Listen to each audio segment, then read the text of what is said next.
After 7 years of trading guys, maraming lesson ang tinuro sa akin ng market, no?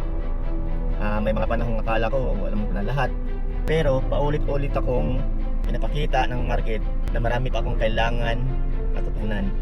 Kung babalik ako sa mga unang araw ng trading journey ko, ito ang 5 bagay na sana mas maaga kong naintindihan. Number 1, trading is a marathon, not a sprint. Nung nagsisimula ako, gusto ko yumaman agad eh. Akala ko mas maraming trades, mas maraming kita. Pero natutunan ko na ang trading ay hindi paramihan ng trades. Ito ay paramihan ng tamang desisyon. Maraming trader ang nawawala sa market dahil nagmamadali silang nakarating sa finish line.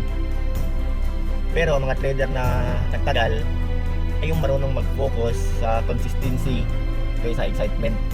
Kailangan mong manatili sa laro para yumaman ka sa mga susunod na taon. Number 2, risk management. Risk management is more important than winning. Dati focus ako sa win rate.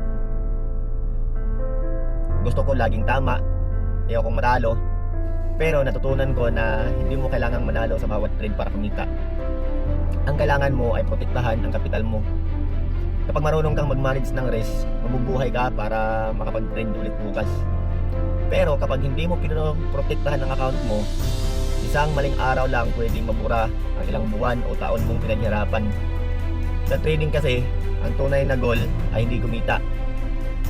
Ang unang goal ay mabuhay or magstay na matagal. Number 3, discipline beats intelligence. Marami akong nakilalang matatalinong trader, mahusay mag-analyze, mahusay magbasa ng market, pero marami rin sa kanila ang hindi naging successful. Alam mo kung bakit? Dahil kulang sa disiplina. Samantalang may mga trader naman na hindi sobrang galing pagdating sa analysis, pero sobrang disiplinado. Sila ang madalas na nagiging consistent. Hindi ka yayaman dahil alam mo na ang lahat. Yayaman ka dahil ginagawa mo ang dapat gawin kahit ayaw mong gawin ito. Yan ang disiplina. Number 4, your character determines your success. Ito ang isa sa pinakamalaking lesson ko. Ang market ay parang salamin yan. Pinapakita nito ang tunay mong ugali. Kung ikaw ay impulsive, lalabas sa trading. Kung ikaw ay greedy, lalabas yan sa trading. Kung kulang ka sa pasensya, lalabas yan sa trading. Kaya habang lumalalim ako sa trading, mas naiintindihan ko na hindi lang pala chart ang kailangan i-improve. Kailangan ding i-improve ang sarili natin. Dahil ang pinakamahirap talunin sa trading ay hindi ang market kundi ang sarili mong emosyon. No? Number 5, ito yung panghuli.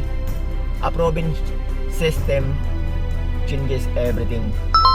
Pagkatapos ng maraming taon ng trial and error, na-realize ko na hindi mo kailangan ng 10 strategy guys. Kailangan mo ay isang sistema na naintindihan mo at kaya mong sundan ng paulit-ulit. Para sa akin, malaking bahagi ng journey ko ang pagbuo at pagmaster ng inbound scalping strategy ko. Doon ko nakita ang kapangyarihan ng pagiging simple, consistent, at systematic sa pag-trade. Kapag may sistema ka, nababawasan ang emosyon. Kapag may sistema ka, mas nagiging objective ang mga decision mo. Pagkatapos ng 7 years sa trading, masasabi ko na ang trading ay hindi lang tungkol sa pera. Ito ay tungkol sa taong binubuo mo habang hinahabol mo ang tagumpay. Ang market ang nagtuturo sa akin ng patience, discipline, humility, responsibility, at consistency. At kung may isang bagay akong gustong iwan sa'yo ngayon, ito yon, no? Do not focus on becoming a profitable trader. Focus on becoming the kind of person who deserves consistent profitability. Kapag ginawa mo yan, hindi lang account mo ang lalago, pati ang buhay mo.